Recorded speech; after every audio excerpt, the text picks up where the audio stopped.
26 नवंबर 2009 रात के 2 बज रहे थे। दिल्ली से सैकड़ों किलोमीटर दूर उत्तर प्रदेश के गाजियाबाद में एक घर की लाइटें बंद थीं। मेजर मोहित शर्मा की पत्नी रचा सो चुकी थी। उन्हें नहीं पता था कि अगले कुछ घंटों में उनकी जिंदगी हमेशा के लिए बदल जाने वाली थी। उसी वक्त कश्मीर की कुपवाड़ा घाटी में बर्फ गिर रही थी। तापमान 0 से नीचे था और जंगल के अंदर 10 से ज्यादा भारी हथियारों से लैस आतंकवादी एक घेरे में थे। बीच में था एक अकेला आदमी, मेजर मोहित शर्मा। वो आदमी जो पिछले 3 महीनों से उन्हीं आतंकवादियों के साथ रह रहा था, उन्हीं के साथ खाना खा रहा था, उन्हीं का भरोसा जीत चुका था। लेकिन आज रात वो भरोसा टूट गया था और मेजर मोहित शर्मा अकेले थे। यह कहानी एक ऐसे अफसर की है जिसने अपनी पहचान बदली, अपना नाम बदला, अपनी वर्दी उतारी सिर्फ इसलिए कि देश सुरक्षित रहे। जो आदमी दुश्मन के बीच रहकर दुश्मन की भाषा बोला, उनके साथ उठा, बैठा, खाया और हर रात यह जानते हुए सोया कि अगर सुबह उसकी असली पहचान खुल गई तो सुबह होगी नहीं, और जब वक्त आया तो लड़ा भी अकेले। ये कहानी सिर्फ एक मुठभेड़ की नहीं है, यह कहानी है उस इंसान की जो हर दिन अपने आप से लड़ता रहा और कभी हारा नहीं। मोहित शर्मा का जन्म 13 जनवरी 1978 को हरियाणा के रोहतक में हुआ था। मध्यम वर्गीय परिवार, पिता सरकारी नौकरी में थे, माँ घर संभालती थी।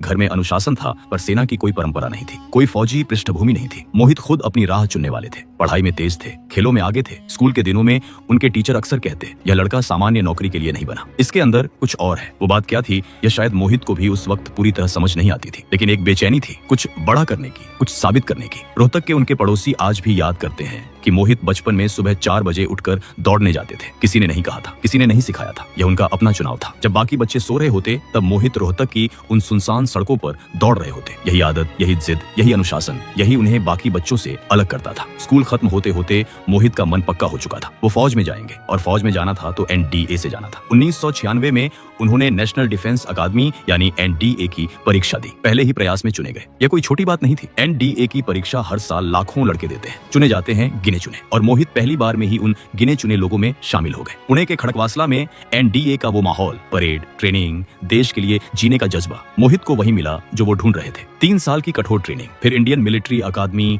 देहरादून, वहां से पासिंग आउट परेड, और फिर वो पल जो हर जवान की जिंदगी का सबसे बड़ा दिन होता है, कंधे पर स्टार लगने का दिन। 2001 में उन्हें भारतीय सेना की 5 पैरा स्पेशल फोर्सेस में कमीशन मिला। ये भारत की सबसे एलीट यूनिट्स में से एक है। यहाँ हर जवान को साल भर की कठिन ट्रेनिंग से गुजरना होता है। पैरा कमांडो बनना आसान नहीं, बहुत कम लोग पूरी ट्रेनिंग पूरी कर पाते हैं। मोहित ने की। स्पेशल फोर्सेस की ट्रेनिंग इंसान को अंदर से बदल देती है। शरीर को तो तोड़ती ही है, लेकिन जो बात ज्यादा मायने रखती है वो ये है कि यह ट्रेनिंग दिमाग को भी तराशती है। दबाव में कैसे सोचें, अकेले कैसे फैसला लें, जब सब कुछ गलत हो रहा हो तब भी सही काम कैसे करें, ये सब मोहित ने उन्हीं सालों में सीखा। स्पेशल फोर्सेस में उनके साथ ट्रेनिंग करने वाले अफसर बताते हैं कि मोहित वो इंसान नहीं थे जो सबसे जोर से चिल्लाएं, वो इंसान थे जो सबसे मुश्किल वक्त में सबसे शांत रहते थे। जब बाकी लोग घबरा जाएं, जब स्थिति हाथ से निकलती लगे, तब मोहित के चेहरे पर एक अजीब सा सुकून होता था, जैसे उन्हें पता हो कि आगे क्या करना है। यही उनकी सबसे बड़ी ताकत थी। उन्हें जल्द ही एहसास हो गया कि उनकी असली काबिलियत सिर्फ मैदान में लड़ने में नहीं बल्कि दिमाग से लड़ने में है। वो चेहरे बदल सकते थे, आवाज बदल सकते थे, किसी भी माहौल में घुल मिल सकते थे। उनके साथी अफसर बताते हैं कि मोहित किसी भी भूमिका में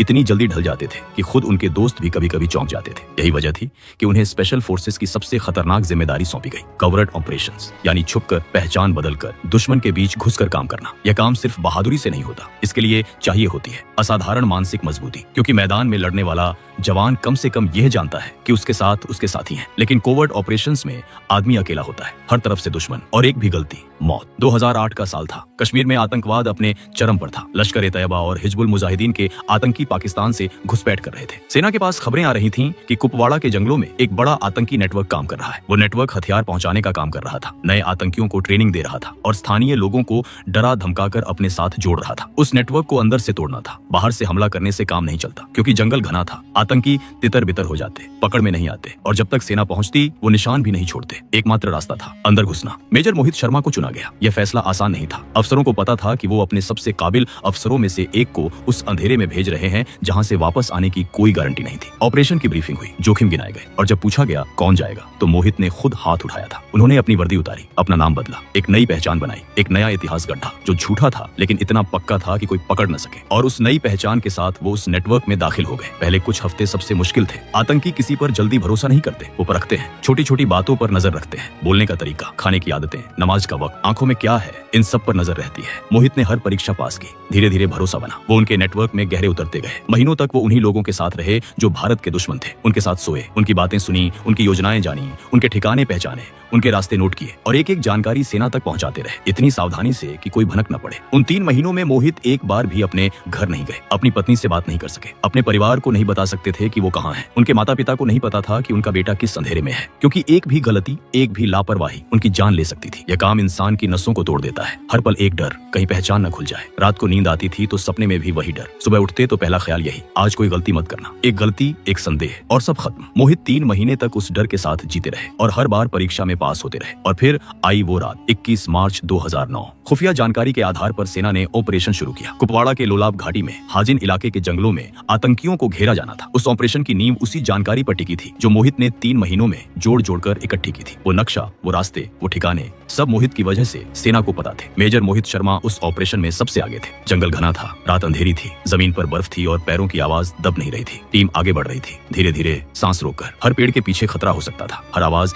एक चेतावनी हो सकती थी और आतंकी पहले से अलर्ट थे। जैसे ही सेना ने घेरा कसा, मुठभेड़ शुरू हो गई। चारों तरफ से गोलियां चलने लगी, अंधेरे में फ्लैश चमकती, पेड़ों के पीछे से आवाजें आती। कहां दुश्मन है, कहां अपना आदमी, यह समझना मुश्किल था। गोलियां पेड़ों की छाल चीर रही थी, जमीन पर बर्फ लाल हो रही थी। मेजर मोहित ने देखा कि उनके कुछ जवान फंस गए हैं। आतंकी भारी हथियारों से लैस थे और ऊंचाई पर थे। नीचे से ऊपर की तरफ लड़ना हमेशा मुश्किल होता है। जवान खुले में थे, अगर कोई तुरंत आगे नहीं बढ़ा तो वो मारे जाएंगे। मेजर मोहित आगे बढ़े, अकेले। कोई हुक्म नहीं था, कोई इंतजार नहीं किया, बस आगे बढ़ गए। उन्होंने 3 आतंकियों को खुद मार गिराया, अपने जवानों को घेरे से निकाला। लेकिन इसी दौरान एक आतंकी की गोली उन्हें लगी, फिर दूसरी, फिर तीसरी। मेजर मोहित शर्मा उस जंगल में गिरे, वो उठ नहीं सके। 31 साल की उम्र में मेजर मोहित शर्मा ने अपनी आखिरी सांस ली, उसी जमीन पर जिसे वो बचाने निकले थे। उनके साथ उस ऑपरेशन में 4 आतंकी मारे गए, कई पकड़े गए, नेटवर्क तोड़ा गया। वो मिशन जिसके लिए मोहित ने 3 महीने अंधेरे में बिताए, वो पूरा हुआ। लेकिन सेना ने एक अफसर खो दिया जो शायद अपनी पीढ़ी का सबसे काबिल था। जब यह खबर रोहतक पहुंची तो उनके पिता कुछ नहीं बोले, बस खिड़की के पास खड़े हो गए। देर तक बाहर देखते रहे। पड़ोसी आए, रिश्तेदार आए, घर भर गया, लेकिन वो खालीपन जो एक बाप को तब होता है जब उसका बेटा उससे पहले चला जाए, वो किसी की आवाज से नहीं भरता। जब उनका पार्थिव शरीर रोहतक पहुंचा तो पूरा शहर सड़क पर था। लोग चुप थे, आंखें भरी थीं। वो शहर जहां मोहित ने बचपन में सुबह 4 बजे दौड़ लगाई थी, वही शहर आज उन्हें अंतिम विदाई दे रहा था। भारत सरकार ने मेजर मोहित शर्मा को मरणोपरांत अशोक चक्र से सम्मानित किया, जो भारत का सर्वोच्च शांतिकालीन वीरता पुरस्कार है। वो यह सम्मान पाने वाले उस साल के एकमात्र सैनिक थे। आज जब कश्मीर की उन घाटियों में कोई बच्चा सुरक्षित सो रहा है तो उसे शायद नहीं पता कि उस सुरक्षा की कीमत किसने चुकाई। वो नाम उसकी किताब में नहीं है, उसके स्कूल की दीवार पर नहीं है, लेकिन वो नाम उस जमीन में है, उन पेड़ों में है, उस बर्फ में है जो हर साल उन जंगलों पर गिरती है। कुछ लोग इतिहास की किताबों में नहीं होते, वो उन जंगलों में होते हैं, उन रातों में होते हैं जहाँ कोई कैमरा नहीं जाता, जहाँ कोई तालियां नहीं बजती, जहाँ कोई देखने वाला नहीं होता। मेजर मोहित शर्मा उन्हीं में से एक थे। वो अंधेरे में गए, अंधेरे में लड़े और अंधेरे में ही चले गए, ताकि बाकी सबके लिए उजाला बना रहे। और ऐसे लोग कभी मरते नहीं, क्योंकि जो देश के लिए अपना सब कुछ दे देता है उसे मिट्टी नहीं ढकती, वो मिट्टी में मिलकर इस देश की बुनियाद बन जाता है। अगर इस तरह की सच्ची और अनसुनी कहानियां आपको पसंद आती हैं तो इस वीडियो को लाइक करें, चैनल को सब्सक्राइब करें और अपने दोस्तों के साथ शेयर करें। जय हिंद।